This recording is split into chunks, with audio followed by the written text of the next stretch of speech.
Hello my dear friends, you're in the Military Summary channel, and this short video we're going to discuss the most important events that took place during the previous night of the local time.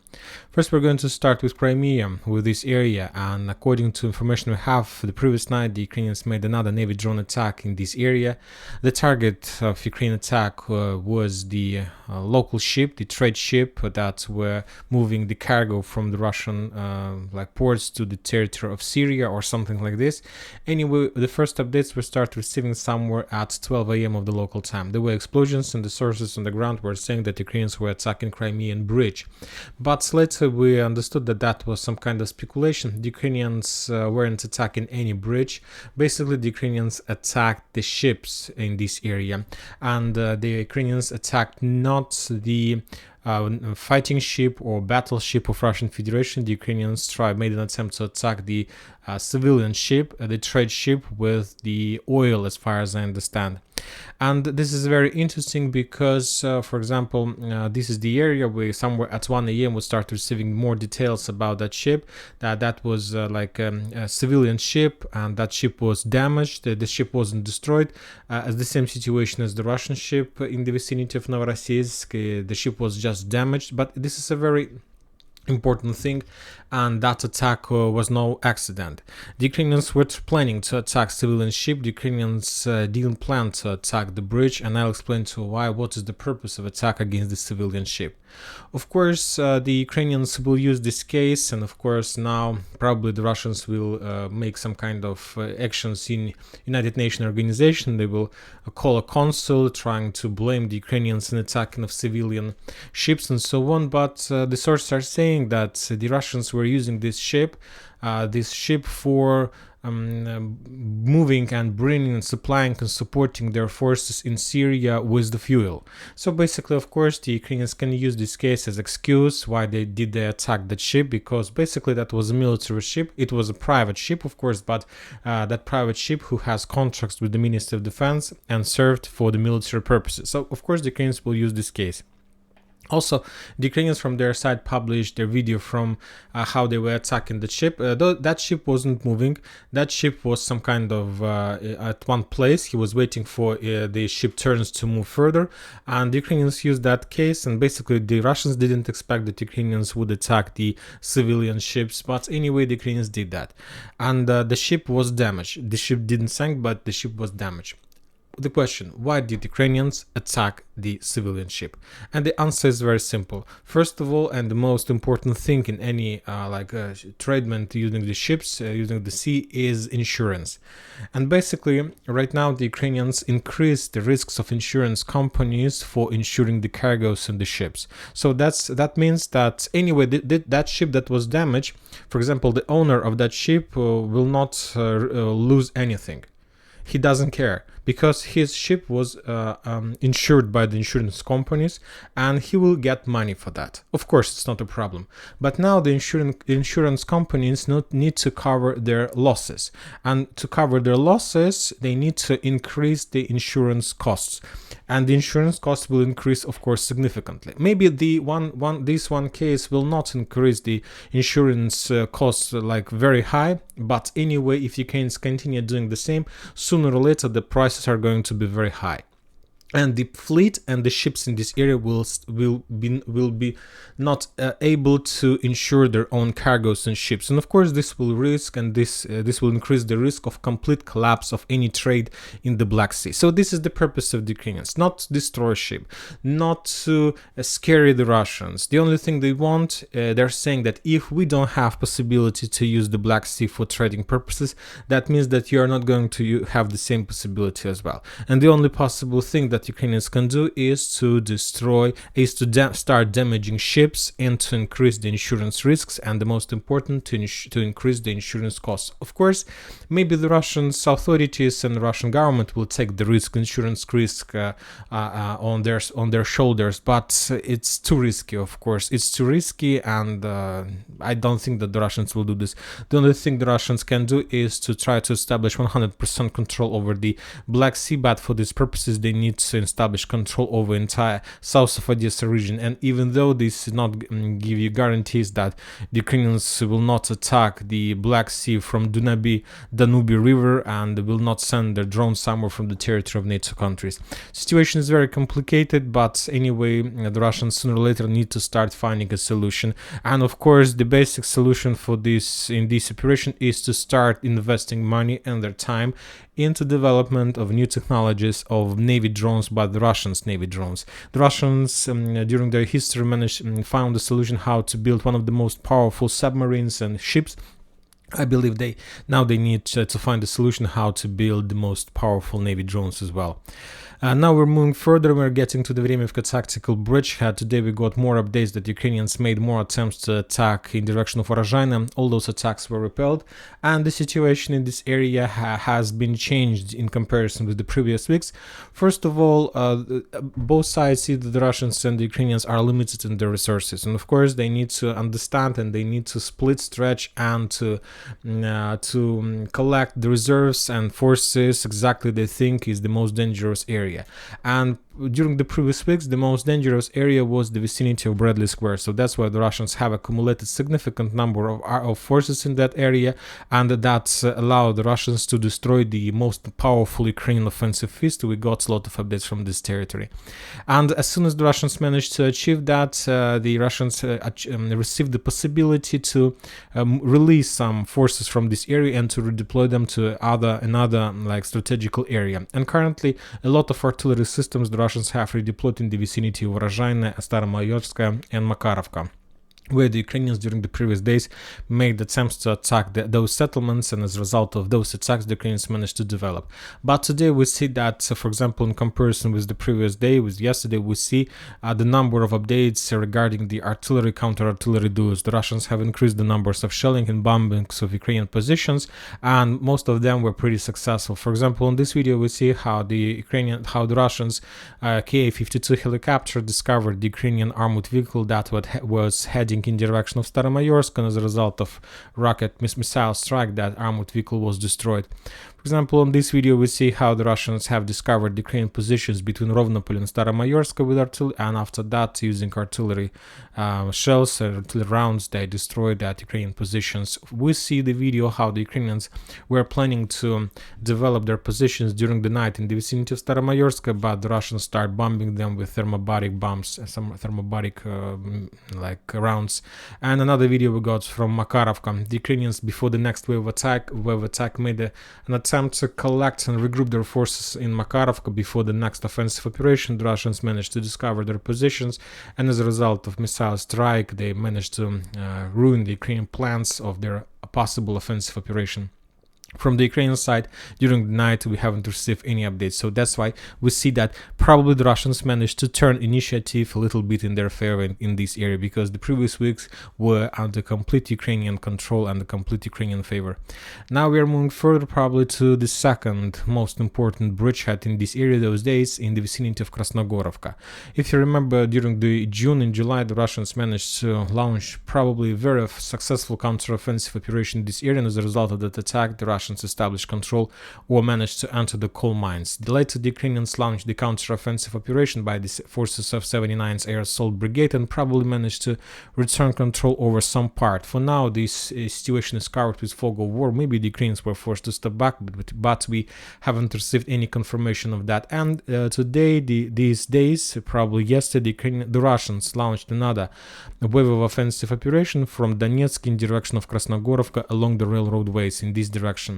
We have the video of that. On this video we see how the Russians were sending their waves of tanks, and the tanks were attacking. Probably the Russians lost a few armored vehicles during that attack, but the most important that as a result of that offensive operation, the Russians managed to return back positions that they lost during the previous Ukrainian counter-offensive operation, because according to the military summary map, that these territories under Russian control, but lots of Western mappers, including Deep State, shown that area as an area under Ukraine control that Ukrainians managed to get as a result of counter-offensive operation. So the Russians returned their position, and this is very important because right now the Russians have already created a very powerful bridgehead in the south of Krasnogorovka, and there was just one position in the vicinity of coal mine, but this area is not enough to continue development of any offensive operation. Now the Russians have increased and maintained the gap, maintained the position in this area, and they currently managed to develop their bridgehead to the north east of coal mine, this area, and basically the Russians have already established their positions along this red line. So now the Russians have possibilities using, we can't call this area a broad front line attack, but anyway, currently the Russians have possibilities to attack to start movement in direction of, let's say, 8 Marta Street, the southern street of Krasnogorovka, from the coal mine, and of course along the railways. So these two directions can be used by the Russians to get inside of that settlement and to start fightings and storming operation in this area. When talking about the Ukrainians, their main positions are located in the central part of the settlement in this industrial area. This is like a very big buildings. If you remember, during the previous weeks, starting from the 23rd of July, the Russians spent a lot of time by bombing and shelling these Ukrainian positions, and mainly the Russians were attacking the Ukrainians' anti-tank positions. So, for example, on this video, we see another anti-tank position the Russians discovered and destroyed that anti-tank position with drone, and this is another video of the same story, another anti-tank positions the Russians discovered and destroyed, and the same video third. So we had at least 3 videos in a row how the Russians were destroying anti-tank positions. As you can see, probably the Russians were pretty successful, because after they managed to suppress the Ukrainian anti-tank positions, basically the Russians launched their tank attack. Let's use for these purposes probably tanks. Yes, the Russians managed to use that tank attack that we discussed just a few minutes ago and basically capture the edge positions of Krasnogorovka itself. This is very important, and currently the Russians, but this is not enough. Of course, we understand that this is not enough to if Russians want to establish control over the settlement, it is not enough to attack from coal mine and to continue offensive operation along the railways. It's not enough, because there are still a lot of forces, and the Russians still will be located in a very small corridor, very small gap, and they will be covered by the Ukrainian artillery system and will be destroyed. If the Russians want to develop this offensive operation successfully, they need to create another point of pressure somewhere on the north. And if you remember, also during the previous week, we got a video from this bridgehead as well.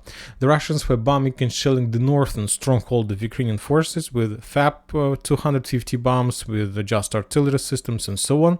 So I expect that the Russians will make attempt to attack in these positions, and they will make attempt to storm this, let's say, the edge stronghold of Ukrainian forces in Krasnogorovka. So the Russians will try to implement something like this, because if the Russians can do this on the northern flank, then I don't see any problems for the Russians at all to continue their offensive operation further inside of Krasnogorovka and to attack the settlement from 2 sides. And probably now the Russians will change their focus and will try to capture this stronghold. And from these positions, from this beginning of operation, from these options, of course the Russians have more chances to enter the settlement. Nobody says that the Russians are able to capture the settlement in a month. No, it's impossible, it's highly unlikely, but the thing is that the Russians can do is to enter the settlement and to establish control over the edge streets of this area, to establish normal supply and support roads, and then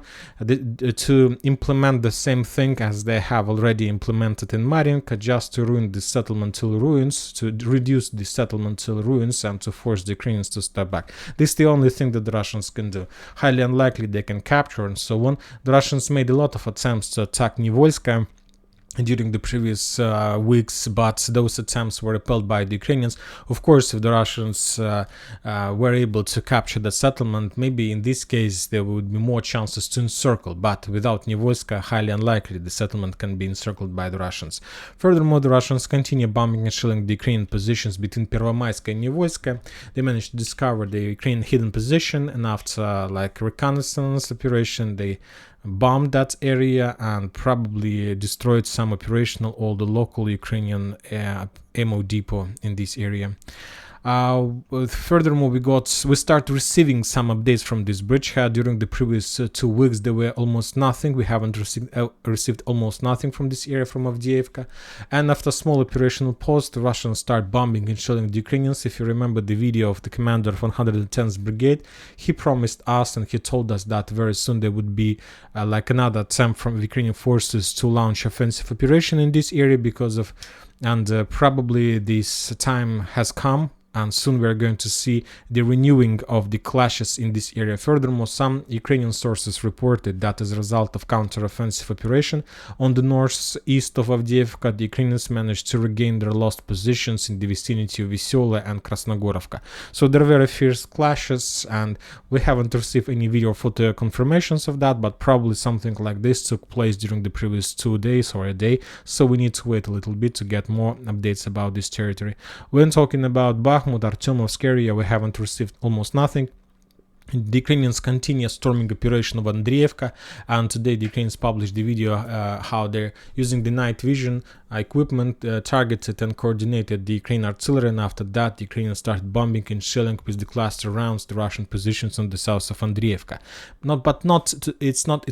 It's wrong to call this area the south of Andriivka, because on this situation Andriivka is not important. The most important is that these positions of the Russians on the eastern side of the railways. So this is the key word is the railways. So basically the Ukrainians have already started preparation of upcoming offensive operation on the Russian side of the railways. So basically the Ukrainians by attacking this area try to prepare the bridgehead and safe road for their troopers and infantry to move along the forest lines to cross the railways and to attack the Russian positions in this area, and basically to cut the Russian forces in this area in 2 parts, the southern in Kurdyumovka and the northern in Andriivka. Also, the Russians published the video how they discovered the Ukrainian positions inside of Ivanovska. They continue bombing and shelling, and the Ukrainians still don't have any other safe and normal supply support road. Ivanovska still serves as the main logistic hub for the Ukrainian forces, and this settlement is located in front of Bakhmut or Artyomovsk, so the Russians don't have any problems to track the Ukrainian forces and to bomb and shell them during the relocation process or something like this. And we got another video from the Ukrainian side how they tracked and discovered another support vehicle of Russian forces, Russian Federation, that was heading in direction of Artyomovsk or Bakhmut. When talking about Kupiansk-Liman, we haven't received nothing, just interesting update about Novoselovska, which confirms that the Russians doesn't have 100% in full control over the settlement. The Ukrainian soldiers were stepping back after fierce fightings. He was covered by artillery, survived, and continued their withdrawal, their position. So this area, this settlement is not under Russian control, at least the part of this settlement is, but most of the settlement, at least the western part, is in the gray zone. And that's it for today. Military Summary channel reminds to condemn any violence in the world. Thank you for watching. Subscribe to my channel, put your likes, join my Patreon, and have a good day. Bye bye.